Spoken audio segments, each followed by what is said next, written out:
This episode of Going in Raw is sponsored by BetterHelp. Several years ago, I was dealing with a case of the blues during the holidays, and therapy was a bright spot amid all the stress and anxiety. Something to look forward to help me feel grounded, and to provide me with the tools I needed to manage everything that was going on. And if you're thinking about starting therapy, give BetterHelp a try. It's completely online and designed to be convenient, flexible, and suited for your schedule. All you got to do to get started is fill out a brief questionnaire to get matched up with a licensed therapist, and you can switch therapists at any time for no additional charge. So find your bright spot this season with BetterHelp. Visit betterhelp.com/raw today to get 10% off your first month. That's BetterHelp, HELP.com/raw.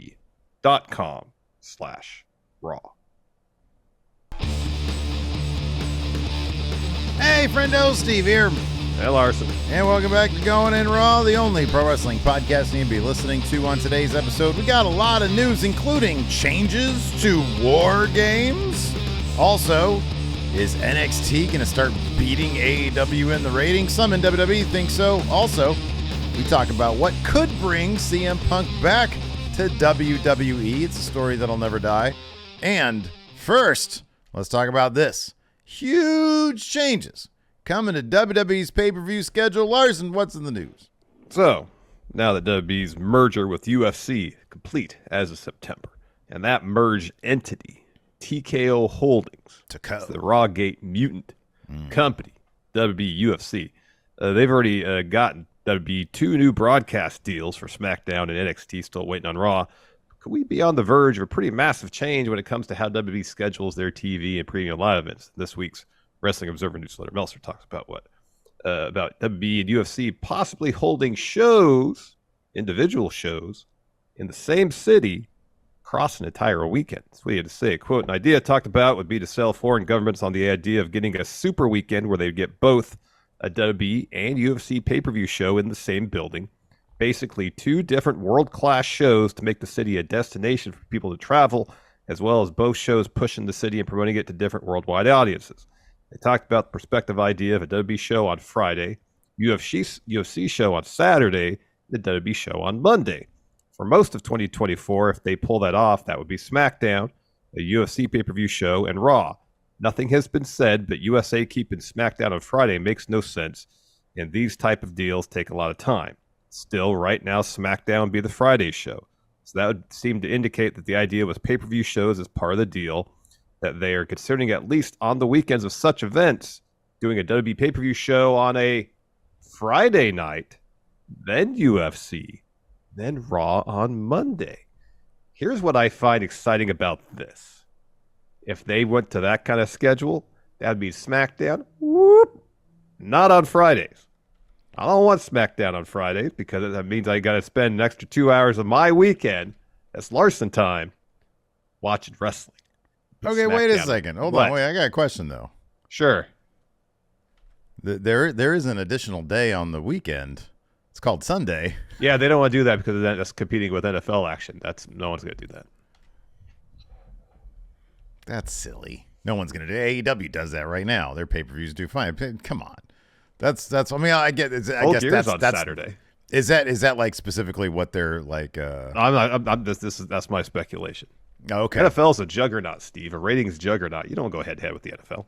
I mean, if you're booking this huge promotional weekend, I mean, I don't know. That's kind of odd. Well, here's the thing. UFCs, they're like pretty... Monday also. Monday's a huge juggernaut NFL night too. They're going to be running, the Raw on Monday night also. Raws could change night. UFC's like for as long as I can remember runs Saturday nights. WWE pay-per-views, depending on if there's NFL action or not, will nowadays move between Saturday and Sunday. Same with AEW. For example, Full Gear coming up in 8 days is on Saturday. Yeah. During the off season, not as much of a concern. You can run on Sundays. Well, honestly, whatever gets SmackDown off of Fridays, fine.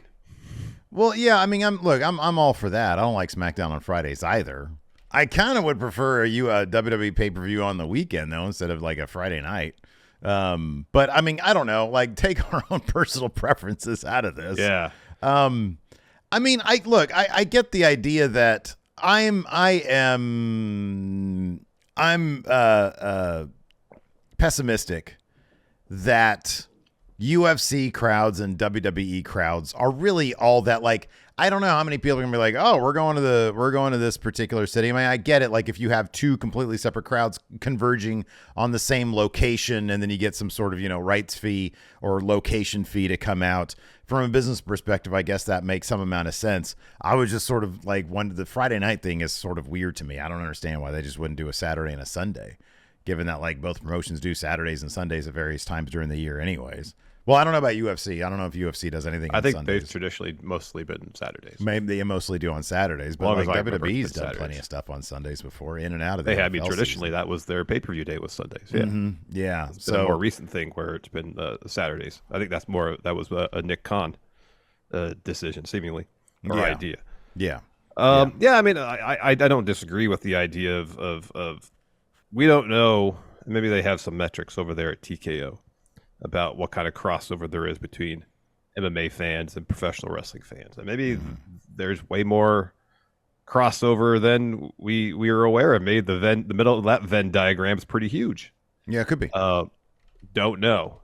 The idea of offering this weekend of combat sports action and entertainment to cities, and then asking those cities to pony up huge dollars to host these events, it makes sense from a business perspective, I guess.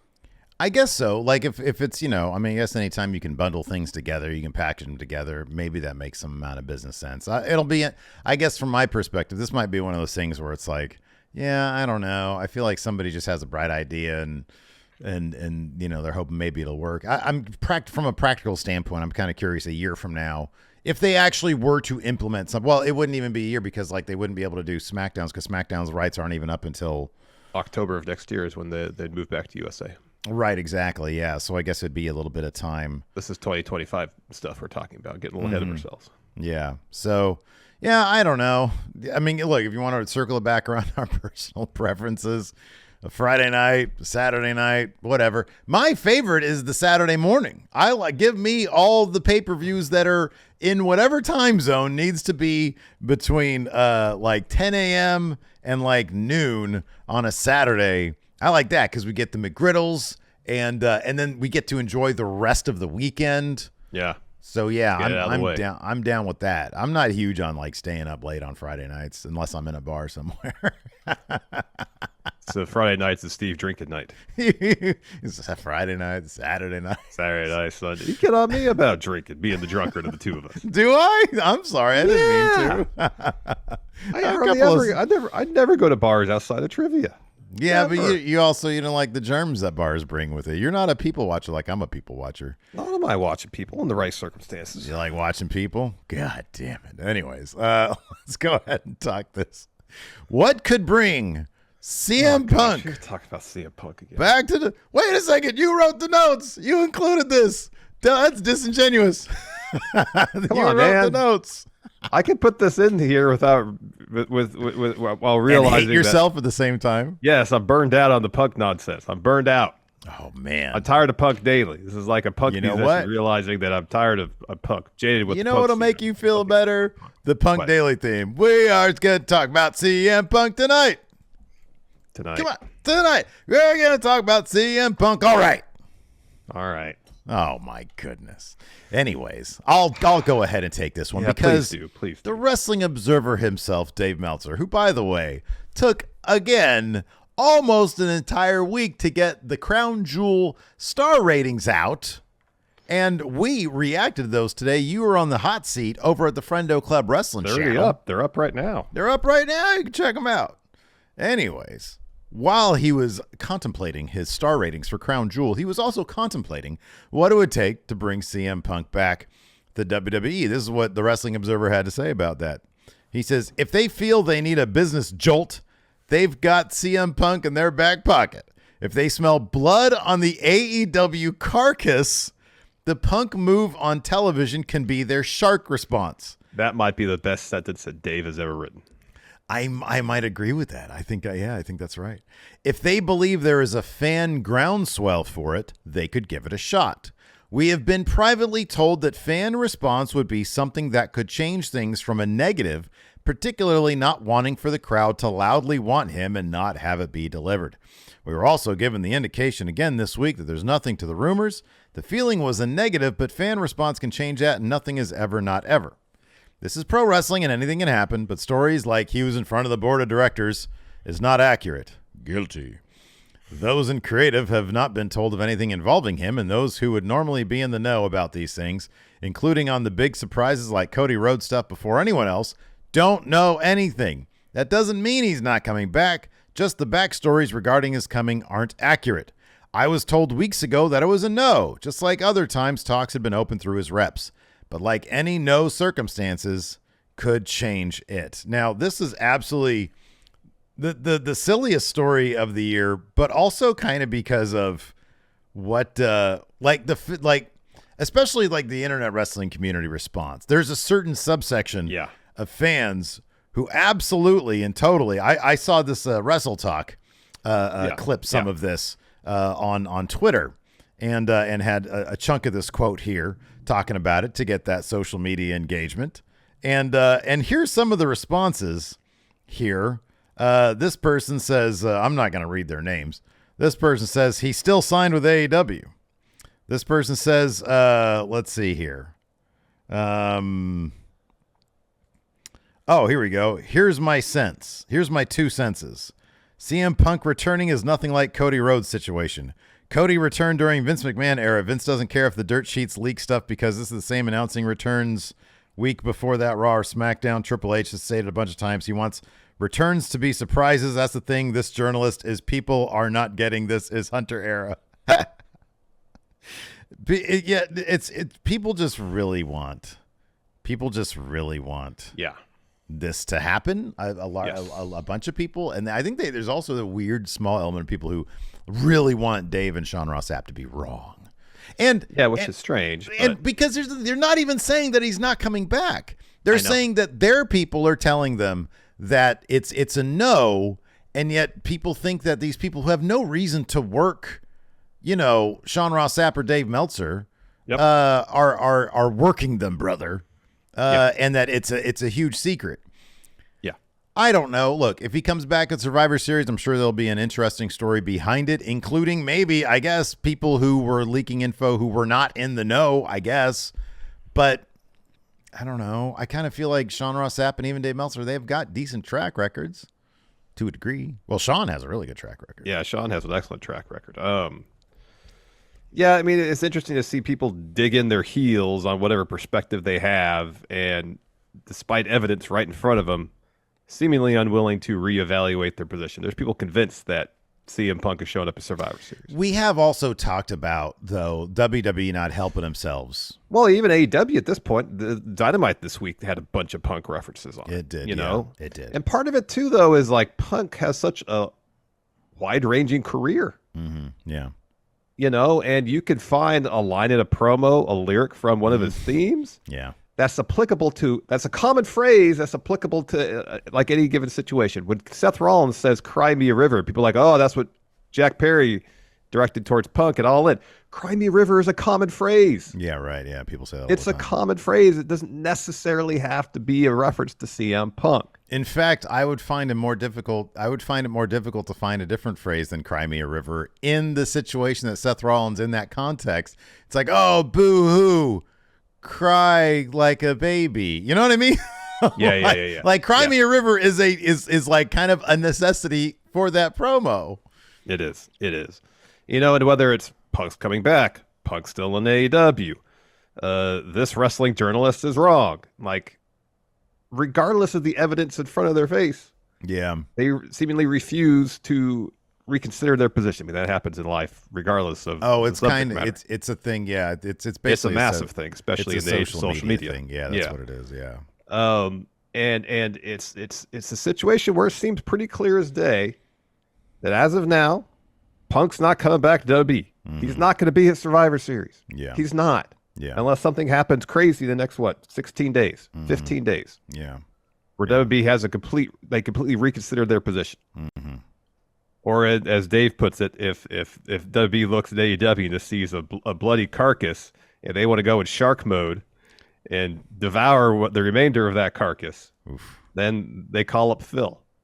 Otherwise, it ain't going to happen anytime soon. Mania season, maybe. Until then, don't get your hopes up. It is very interesting, though, that it's very interesting just how much the tables have turned. Well, I guess it was always kind of like Punk when he did the backstage stuff. Seemingly, he was sort of wondering, hey, would you guys still be interested? And it was just a lot of game. In his words, a lot of communication games being played that he was just sort of like, okay, it's still this situation. Yeah. I'm not interested in that.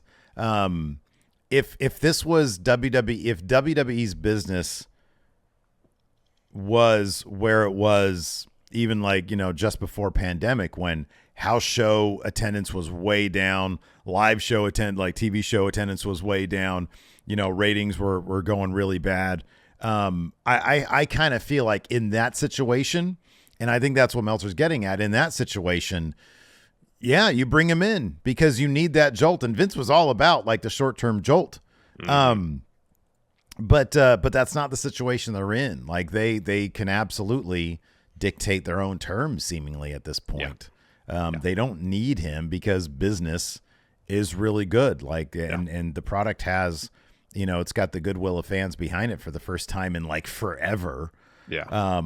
So I could see why they don't need him. But, if they want to pad their stats, so to speak, it wouldn't shock me to see them turn around and be like, hey, you know what? Let's go ahead and bring him in. We have a good idea to use him. And we have a scenario where, maybe we can mitigate the backstage, things that could come with CM Punk. Although I feel like if he went to WWE, he'd probably be on best behavior, to be honest with you. Well, he tried to be. Yeah, he tried to be. He'd probably want to work. He'd want the full-time schedule, or at least the full-time TV schedule, like he more or less had in AEW. I don't know if he seems like he's that interested at this point in his career in the Brock Lesnar setup.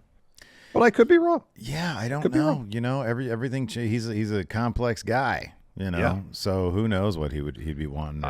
And as mentioned before, if we come now up to Mania season, the actor strike, seemingly done. John Cena's going back to work. Dwayne's going back to work.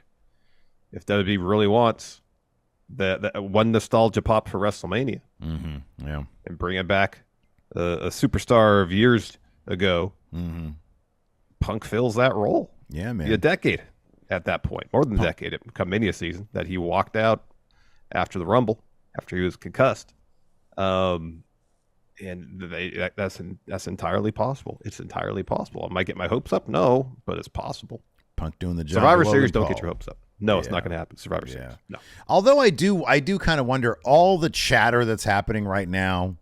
All the people doubling down on the denials from the dirt sheets. You got to wonder if that's going to filter into Chicago and we'll get CM Punk chance there. I would think that might be the case. I'm sort of feeling that's going to be the case at this point. And it could just be a situation where the more this is reported on, just kind of period. Mm-hmm, yeah. It's for the WWE fan base, it's putting CM Punk's name back in their head. It's a situation where, there was CM Punk chance until he showed up in AEW. Then you didn't hear him on WWE TV really ever. No, because it wasn't a possibility. Yeah, right. Yeah. And people got their fill of him. So yeah, his fill, their fill. Now that he'll be maybe a free agent sometime this month. Between the references, whether intentional or otherwise, of various wrestling programming, plus the trolling he does on his MMA commentary thing. Yeah, that's pretty. Where one of his commentators has a handkerchief in his pocket with the WWE logo on it, or something like with that. the WWE logo. Yeah, so it's like on the nose. He's try to keep his name out there in relation to be in fairly oblique ways. Mm-hmm. Yeah. And all this stuff's going to maybe pick up momentum, and people are going to start chanting CM Punk. We've already kind of seen it. He might actually effectively manifest this, He could. Yeah. He could. Anyways, before we keep going, let's go ahead and pay some bills, Larson. What do you say? Let's do it. All right. So this episode of Going In Raw is sponsored by BetterHelp. The holiday season is upon us, and it can be a lot. It could be a time of joy, but it could also be a time of stress, anxiety, and sadness. If you're dealing with the seasonal blues during the holidays, therapy can be a bright spot amid all of the stress. Something to look forward to help you feel grounded, and to provide you with tools so you manage everything going on.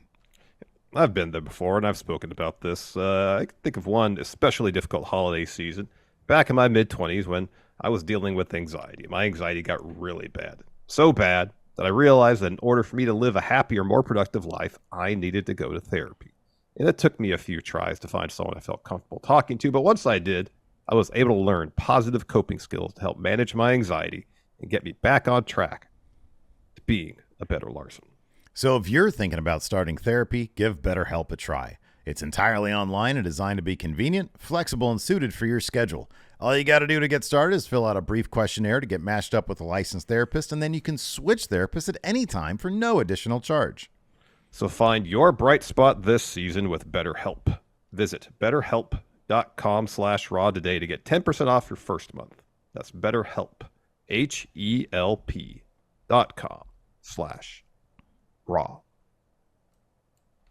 Here is a juicy one, Larson. Chatter backstage at WWE. How to get AEW to be that bloody carcass that Dave Meltzer talked about. So the company gets shark mode. Yeah.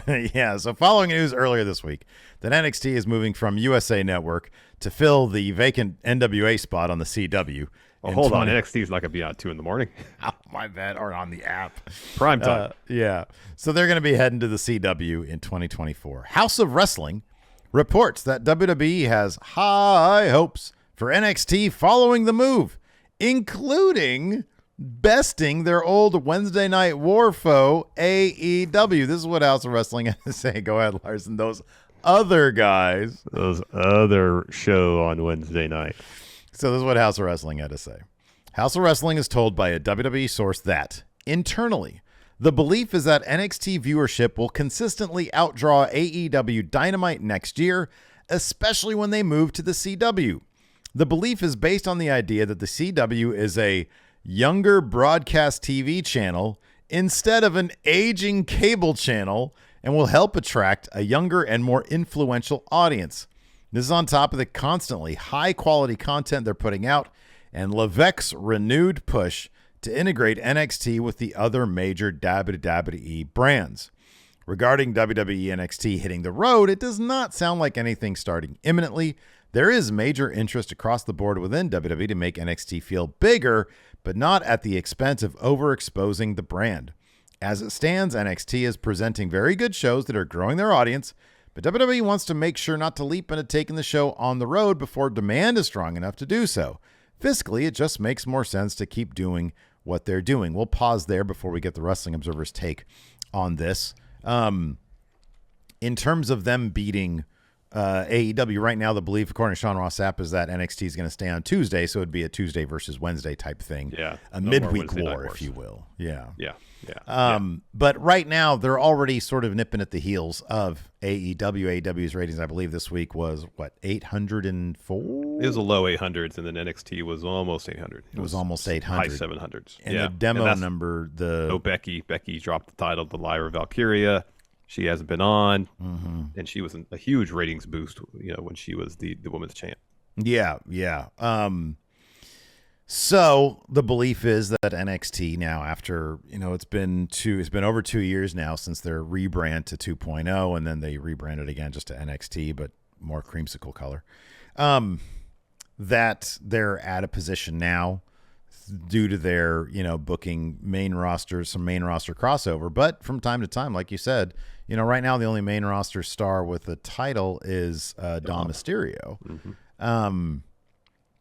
They're able to get it done with who they've loaded up with now, and through smart booking, it's getting a lot of good buzz these days because of the stories and the characters that are being presented. That's something that AEW is having difficulty with these days. Yeah, and I think right now is a good time, after Becky's dropped the title, to really get into the Trick Williams, Carmelo Hayes story.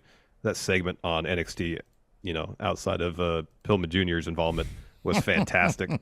Man, I feel like maybe this internal belief is, hey, we've got Pillman Jr. That's going to put us over the top because people want to see him awkwardly fumble around. I know, try to put his sunglasses in his pocket. In a pocket that doesn't exist. And you got two of the top stars in NXT in Mello and Trick. Yeah. Potentially feuding. You got the whodunit aspect, although it seems like there's a lot of clues leading to Carmelo potentially being the culprit in attacking. Yeah, that sinister look on his face at the end of it. Yeah. So there's some good stuff going on there in NXT, and to launch into this major storyline involving two of their top stars at this time is great timing, I think, for them. And they seem to be in a good position to maintain the viewership they picked up. Yeah. When we had Dom's still on, I think, Becky.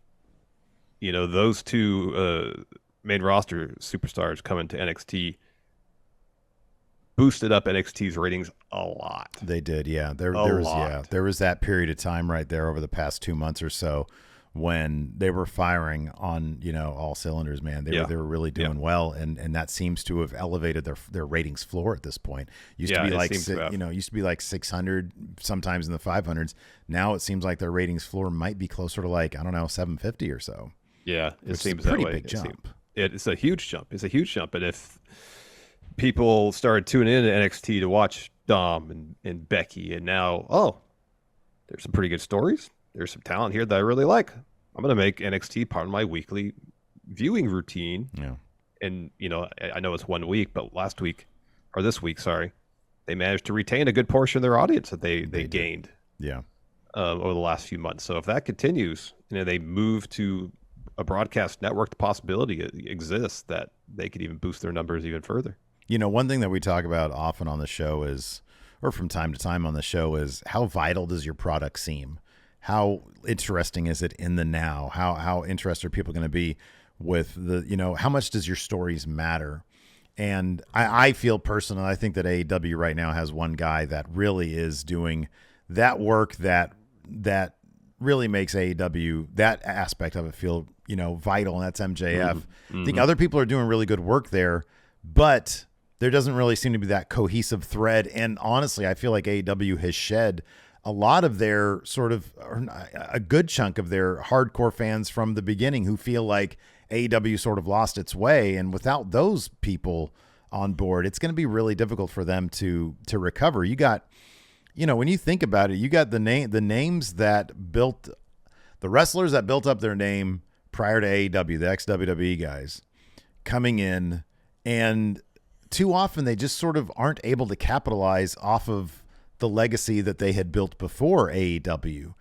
Guys like John Moxley, I know there was an injury thing with him and the concussion, but he doesn't feel like a vital element of their programming right now, I mean, there are other names that have sort of taken that spot, like Swerve, but and like Julia Hart, she's doing really good work right now. The Acclaimed are always really good, but there's been too many people there that sort of lost that momentum, and I feel like that's why AEW's at the point where they're at now, where NXT, and on top of that, it's difficult to compete. NXT's got the giant WWE machine behind it.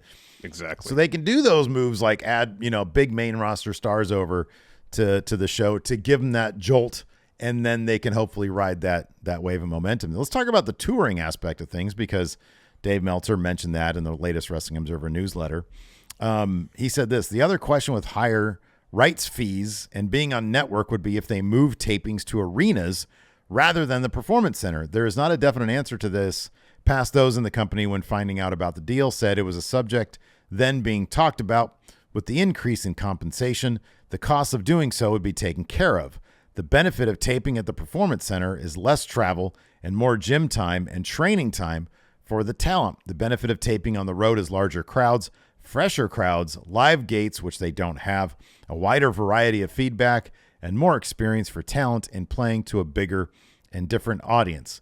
Given the pros and cons that you see in this, Larson, do you think it'd be smart for NXT, if all things are equal in terms of the financials, would it be wise for them to go on tour right now? Well, I think the first thing they should do with this increased compensation is give everybody a raise. All the talent there. Reportedly, they don't make a whole lot of money. And if it was on the strength of their performances that they got this new deal, give them a raise. Give everybody a raise. Give Shawn Michaels a raise. Give the trainers a raise. Give everybody a raise in NXT. After that, yes, they should take it on the road.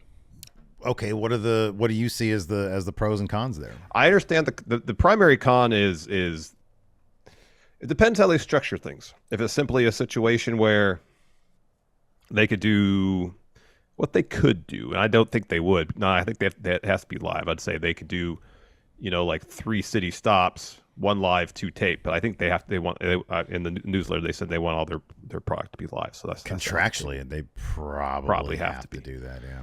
So at least initially, they'd probably want to focus in the Southeast, maybe up in the Mid-Atlantic area to not get too far away from Orlando, because the training time is important for developmental talents, especially. Mm-hmm. Yeah. I think giving wrestlers an opportunity to practice their matches over and over and over in the lead up to the show is beneficial. Mm-hmm. We've seen how that played out in on various shows in NXT. Mm-hmm. And you don't necessarily lose that entirely, but you don't get as much of it because you got to account for a day of travel there and a day back. So it's probably a 3-day deal to go to a show, especially if you have to fly to the Midwest or cross country to the West Coast. Outside of that, you get fresh crowds, which I feel like the televised product desperately needs. You get different, hopefully larger, not vastly larger. They shouldn't be trying to do basketball arenas. Right. If the idea is to tailor the product for younger audiences, then, like historically we've heard like the primary demographic is like in their upper 40s and 50s. Mm-hmm. College campuses. Mm-hmm. Smaller college basketball arenas, event centers, something like that. 1, 2, 3,000 seat venues, as opposed to, we see these AEW shows where they're trying to sell out Golden One here in Sacramento and it's 30% full. Mm-hmm, yeah. You don't want that visual either. Yeah. I think if they can have shows in 1,000 seat venues, maybe 2,000 seat venues in front of a crowd that is really excited to be there, that's going to enhance the presentation. Yeah. A lot. If they can film it so that it looks really slick, if they can film it so that it looks like, that's the thing about AEW, even when they're filling in 30%, they're able, obviously there's the social media pictures. People are like, oh, look at all these empty seats right here. And then they post on social media and everybody thinks AEW is a bunch of assholes. But but they still film it really well. Like AEW, they're always sort of like only show shots where there's crowd and it looks good on television. It does look good on television. Yeah. If NXT can still look good on television like they do with their premium live events, if they can look like, a big deal, but maybe somehow find a good balance between, hey, this looks really slick, but, we're acknowledging we're in a 2,500 seat venue that's really energetic, that has just like a really killer crowd there. Well, there's a lot of venues that size, I would imagine, that have a lot of character. Embrace that. Right. Yeah. Like here in Sacramento, there's a Memorial Auditorium where we saw a couple NXT house shows. It's an older building. They've renovated it since those shows have been here, but it's a building that's got a lot of character. Yeah. And I don't know if they'd ever run like the Hammerstein in New York. I was about to say the Hammerstein would be amazing, yeah. I mean, that building's got so much character and so much history when it comes to professional wrestling. If you focus on venues like that, the old Manhattan Center where Raw used to tape, I don't even know if it's still around. Yeah, right, yeah. But building like that, well, I mean, it was as of a couple of years ago because they had they did the thing there. The thing there, 30th anniversary of Raw. No, Raw 1000, whatever it was. They could do that. They could do like, the ECW arena is still a thing, right? Yeah. Isn't that? Yeah. That would actually be, that's a unique take on it, is go to historical buildings, like do tours in areas that it's like, oh, this is, because WWE, they own like every tape library. That'd be kind of cool if they did, venue specific tours. I don't know. That's probably not even on their radar. They don't give a shit about that, but that would be really neat. And those kind of venues would be really cool. I wonder if they want sort of a more slick, downplaying the identity of a building as opposed to we want things to look relatively the same every time, like uniform, they do with Raw and SmackDown. That'd probably be the way they go. I really like that idea, though. I think that'd be really cool. And I do think that the audience needs to change. Like the performance crowd audience is terrible. It's not a good situation. That you can tell that they get the same, they take it for granted at this point. It's not special to them. And I really feel like you'd get a better sense for what a larger crowd would like, the sort of a better sample size for who's really connecting and who isn't if you go out and about and you tour. That's a better sample size than the same people every single week. I think so. And if they want to do a situation, if they could manage it. Say for example, you got 4 live shows a month. You do 3 on the road, you do 1 back in Orlando, but you try to get to, I think it's University of Central Florida, where at one point they could tape it Full Sail, so they went there instead. Yeah, right, yeah. So you're still in Florida, you're still in Orlando, so they still have that extra training time, to drive the Performance Center, but you're not having the show at the Performance Center. Mm-hmm. Yeah. Something like that, or alternate, Yeah. One Orlando somewhere, one elsewhere, one Orlando, one elsewhere. Yeah. That could be a happy medium between a full-fledged road schedule or just working at the Performance Center. Yeah, absolutely. Let's talk about War Games. I don't really know. Pierce doesn't have he was very energetic. But obviously with Regal, he's got the whispery British accent thing going. So not the same, but different. I appreciate it. Might be a huge change being made to War Games. Larson, what would that change be? So, of course, when War Games was revealed officially Monday at the conclusion of Raw after the main event, speculation started online about whether it's going to remain a 4-on-4 bout or each team will add a member, so it'll be 5-on-5 like it was last year. And in this week's Wrestling Observer newsletter, Meltzer might give us an answer to that question, saying, quote, the men's War Game match right now is listed as having Seth, Sammy, Cody, and Jey Uso versus Judgment Day and JD McDonough. There are reports that this will change and McIntyre will be part of the Judgment Day team. I was just told that this is under consideration and could happen. That would lead to someone having to be added to the other side. Well, there's a roster full of people who could fit that bill. There's nobody obvious. Kevin Owens makes the most sense on a storyline basis. I'd say that's the most obvious name. Mm-hmm. Yeah. There is somebody obvious, David. Yeah. Ricochet would fit from a spectacular basis, but he's questionable for that date due to possibility of a concussion. Yeah. Bronson Reed would be an unpredictable pick who would benefit from a main event. Bronson Reed hasn't been anywhere near this story. This is Dave throwing out random names. I don't want to. I'm sure that somebody did, tell Dave this. I'm not going to say that he's fibbing here, but in this kind of a Captain Obvious situation, you and I have talked about they might add Drew McIntyre to this match. It's not surprising to hear that is a possibility. I would suspect. I'm just saying. It's probably already been decided, and he's probably going to be in the match. Given what we've seen from Drew McIntyre, what he's been through recently, would not shock me at all to see him in that match.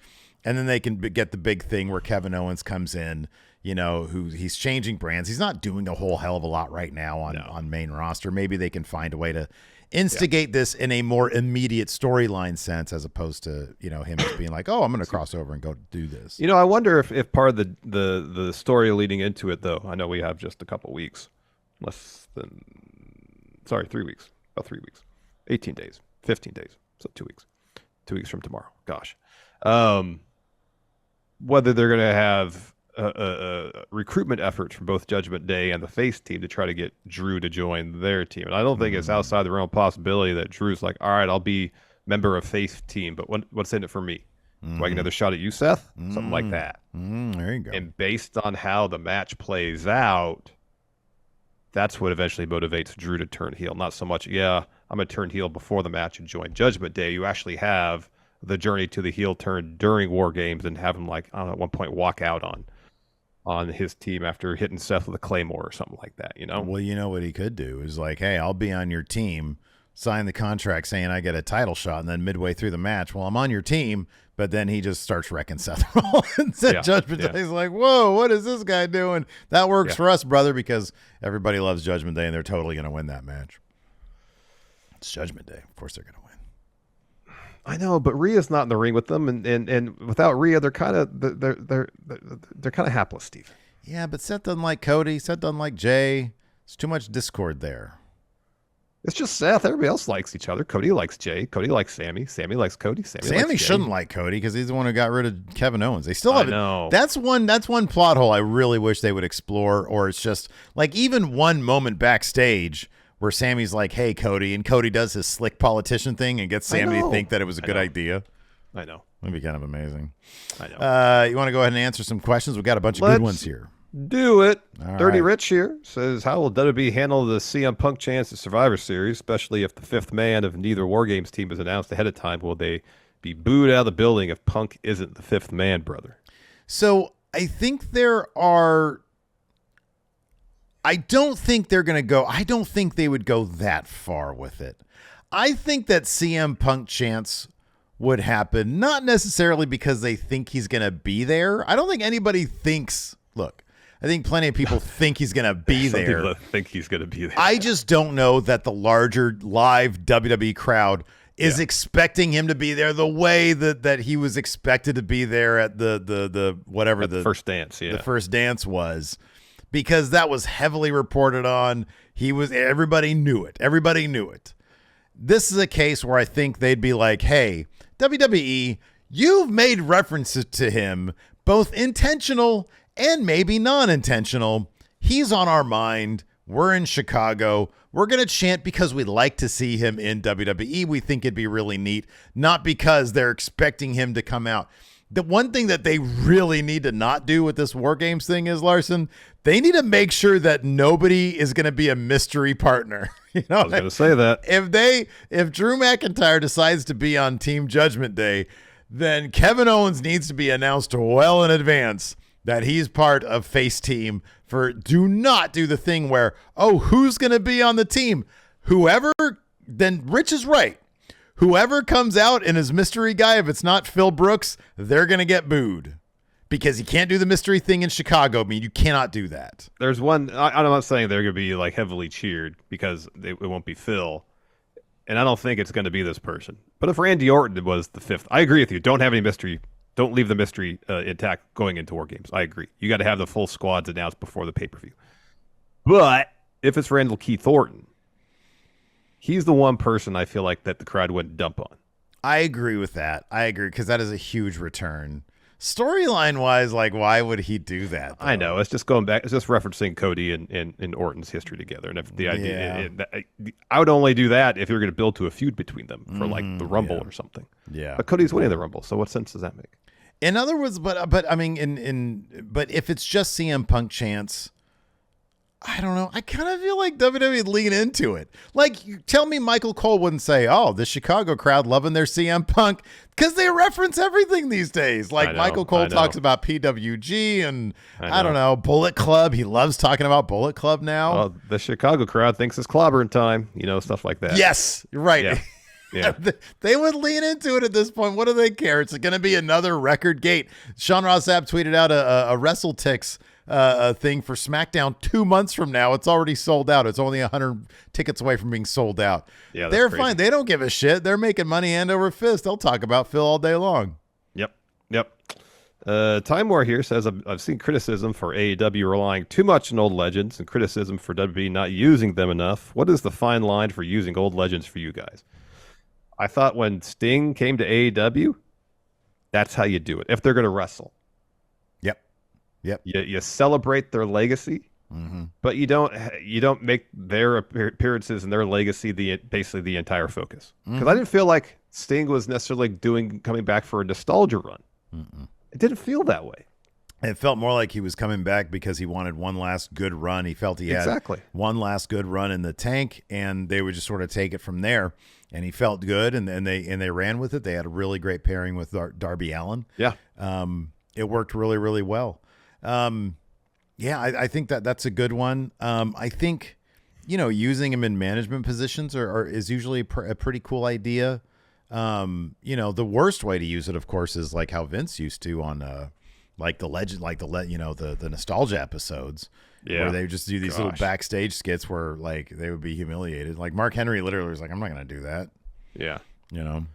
Or Or there'd be the situation where they'd have, like the nostalgia acts, the legends out there, and they'd humiliate younger talent. Like when the Revival got humiliated, Yeah, that was not good. That wasn't good. So, I mean, don't, in essence, don't rely solely on nostalgia when bringing in a legend. Make sure they're offering something new to the equation. Yeah, absolutely. I think that's the key. Yeah. B-Man here says, with it being a little over a year and a half since Tony Khan bought Ring of Honor, has this been a smart choice? Was it a failed investment? Where would Ring of Honor be without the purchase? Mm-hmm. I don't know if there would be a Ring of Honor without the Ring purchase. of Honor be dead without the purchase, unless somebody else came in and bought it, infused some money. Maybe the CW would have come along and bought it. The CW would have done it. Yeah. Has it been a smart choice? For whom? I think it's like okay. So number one, let's just get this out there. For Ring of Honor fans, it's terrible because Ring of Honor is not a real brand. It has replaced. It's been a paywalled version of AEW Dark and Elevation. Mm-hmm. That's what it is. The shows have nothing going on except for Athena. It's a place where guys like Ethan Page are, which is stupid because he should be on cable television. Same thing can be said about Athena. Oh, yes. It's not a real brand. It's not. You cannot claim that it is a real brand anymore. So from the point of view of if you're a Ring of Honor fan, then no, it's awful. I guess it's better than nothing. I guess. For Tony Khan, was it a smart investment? That all depends on if he's going to be able to successfully get value back from it in whatever TV rights deals he's got coming up. If CW a year ago, when they offered him, a deal for it, and he turned it down, if that deal would have been for eventually more than what he paid for it, and he ends up not getting added value to whatever rights deal that he's going to get, then it's probably a bad investment. But he's also able to do Ring of Honor pay-per-views and make money off those. So I don't know. I get the feeling in the end, in the long run, it's going to end up being a wise investment for him. In the short run, for Ring of Honor fans, no, it sucks. It's not a good product. Yeah. If he can parlay the purchase of Ring of Honor, not just the property in the TV broadcast right now, but the tape library and this bundle he wants to put together to sell to Warner Brothers for the next TV deal, I'd imagine the Ring of Honor tape library has some significant value. Mm-hmm. Mm-hmm. And if nothing else, if at some point he comes to the realization that this Ring of Honor thing is a bit of an albatross on his business ventures and wants to divest himself from Ring of Honor, I'm sure he would be find someone who'd be willing to, at the very least, WWE, buy the tape library. Mm-hmm. Yeah. And he will recoup some of his money back from that. Yeah. Next up, Jack Napier, anonymous tip. Napier's cleaning out Axis Chemicals. He says this: how much pressure do you think is on AEW to absolutely nail the devil reveal? And do you have faith in them to do it well? I think that it's important that they nail it.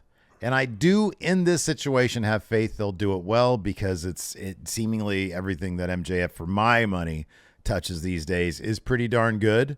And I get the feeling that this is probably going to be a really cool angle. I don't know if they do feel pressure, but they should. It's their A story. Yeah. And if this goes over like a wet fart, all the criticism that AEW receives for how they handle their creative is only going to intensify. When you have this huge A story that for the most part's been going pretty well, and you completely drop the ball at the ending, massive disappointment. People will dump on it. Yeah. But yeah, if seemingly if MJF is involved in something, it's well thought out, it's well planned out for the most part. And, if he's kind of steering this from a creative standpoint, I got faith that they'll hit the landing. Sure. Yeah. If it's Adam Cole, they're going to do a great job with it. Yeah. If it's kind of anybody else, it's going to suck. Yeah. Moses Supposes says, if you could pick someone to be completely in charge of booking Collision for the AEW roster, who would you pick? MJF. MJF. Yeah. You know what? A guy who does good with his own, with sort of charting his own path also is Swerve. Yeah. I have no idea if he'd have, if he'd have the desire or whatnot to book an entire show of other wrestlers. It seems like it might be a nightmare dealing with all those personalities, and some people might not want the headache, Cody. But yeah, I don't know. It'd be either MJF or Danielson. Yeah. It'd be one of those two guys. I think so. Jesse Helsius says, could you ever foresee Vince starting another wrestling promotion? Oh, my God, no. No, not a chance. Backyard Vince Wrestling, BVW. No, wouldn't happen. I don't think that ever happened. Go to the concessions. We've got snow cones. That's all we got, though. That's all we got. God damn it. I got the snow cone food truck. Look at my top star, Fart Butt. Look at him. He runs around and he farts on people. It's hilarious. And then sometimes he accidentally shits in his pants. That makes it even funnier. God damn it, pal. God damn it. Blind Mask says, what are your 3 favorite Survivor Series matches? Oh, man, I don't know. Montreal Screwjob. Yeah, Montreal Screwjob. The one where Dolph. And then the one where Dolph was a sole survivor. That match was actually really fun. And then John the one Cena. That Triple H laughed through. Yeah, and then the one Triple H laughed through. Yes, there we go. We put 3 of them. Those are the 3 best. That Walter is in for like 90 seconds before he was eliminated. Wasn't that the same one where Seth wouldn't work with Matt Riddle? I think so. I think that was the same one. Yeah, I think so. Yeah, man. Triple H just knew. He was like, this is not. We got Walter in here, and Vince booked him for 90 seconds. Seth, I think those were different, man. I think those were actually different matches. They were. Walter was that was the year that NXT was involved, so it was different. Yeah.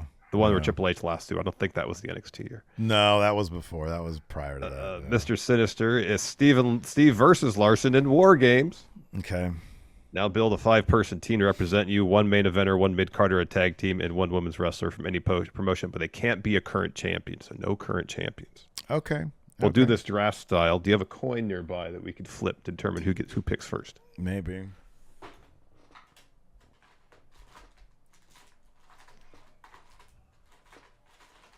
I don't no pennies, really? I don't have a penny in here. Everybody has pennies. All right, go ahead, pick first. You just pick first. I'll go first. Let's see here. One main eventer, a mid-carder, or tag team. Oh, okay. I got Cody Rhodes. Cody Rhodes. You got Cody Rhodes? Okay. I got Cody. I will take any promotion. I'll take Okada. Yeah, I win already. 1 mid-carder. Okay. 1 mid-carder. I'll take I'm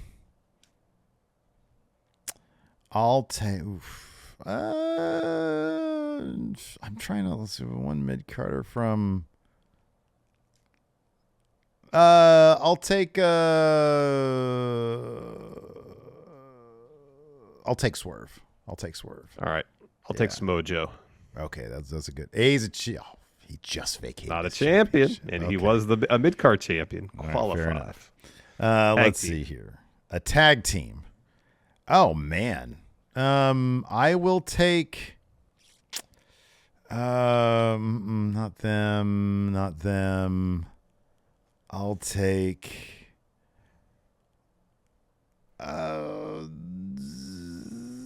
you know what? I think they'd be really good at War Games. I'll take FTR.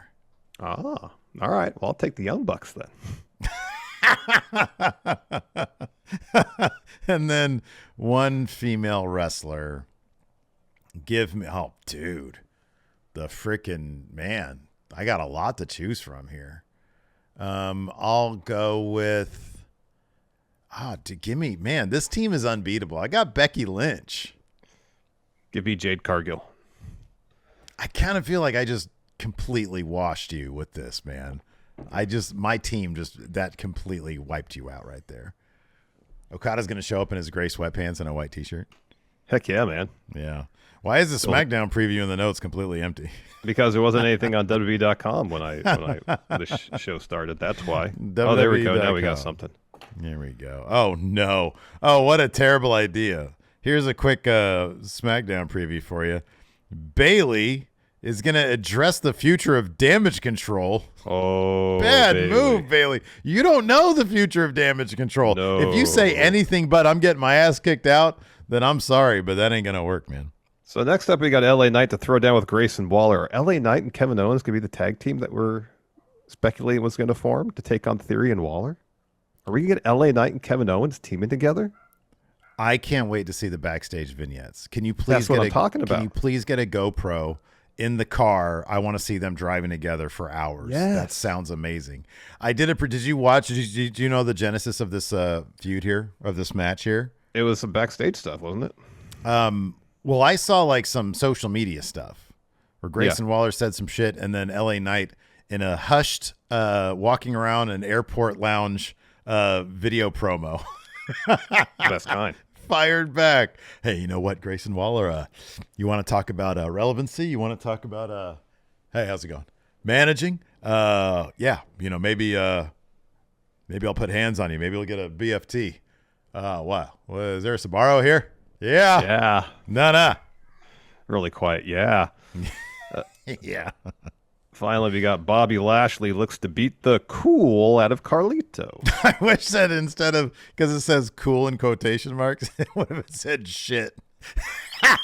Bobby Lashley looks to beat the shit out of Carlito. That's what these previews should be.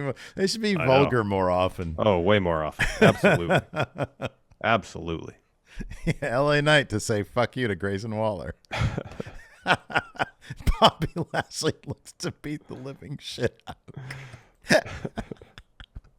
That's not cool. I just pooped my pants. That's not cool, man. Oh, too many apples. Anyways, that's going to do it for the show today. Thanks, everybody, for tuning in. We appreciate it. Till next time, we'll see you around. Goodbye.